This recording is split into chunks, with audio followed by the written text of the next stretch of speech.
Happy Satirical Saturday. I'm the comedic curator of libertarian laughter.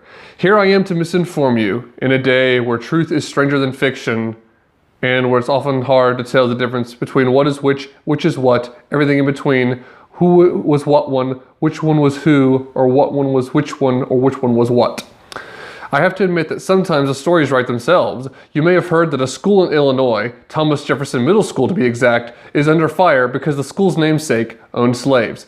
But the proposal to rename the school Barack Obama has brought a lot of criticism from a number of Latinx activists. This has resulted in an unprecedented amount of left-on-left hate crime, with microaggressions up 30% this week.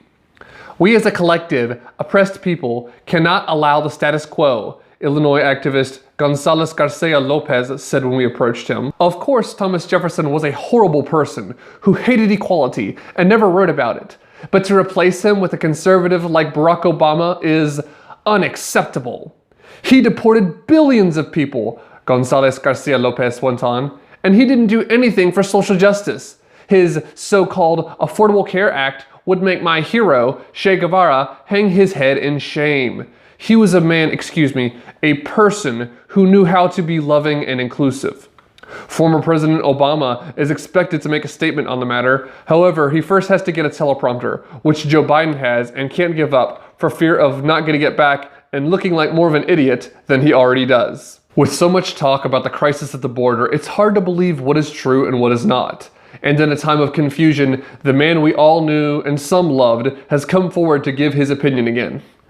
If you had just listened to me, you wouldn't be dealing with this, former President Donald Trump said in a speech to an audience of 3 billion football stadiums.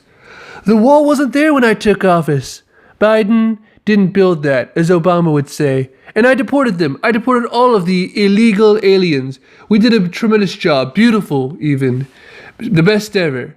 Speaking of jobs, what's going on with unemployment? We did a big, beautiful job, Joe, and you ruined it. Everybody agrees.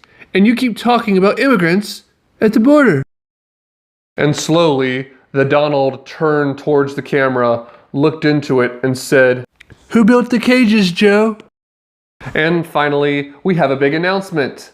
Kamala Harris has announced that she is running in 2024. Though nobody except Joe Biden, who was asleep, is surprised to hear this announcement, it's true.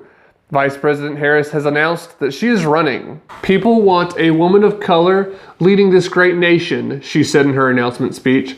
There was a surge at the border under Donald Trump, and there is now, but that's okay. Donald Trump used identity politics to get elected, such evil, and we did the same, but that's fine. The Trump administration spent billions and trillions of dollars in an unacceptable show of fiscal irresponsibility, and we, being the better people, will not put a stop to that. Vote for me in 2024. The DNC has confirmed that Vice President Harris has indeed filed with the campaign slogan, "It's okay when we do it." Joe Biden woke up suddenly, heard everyone around him clapping, stood up, and joined in. "Wonderful news, everybody," he said, grinning. "I loved the part about John Wilkes Booth and JFK knocking old Adolf square in the jaw with Superman.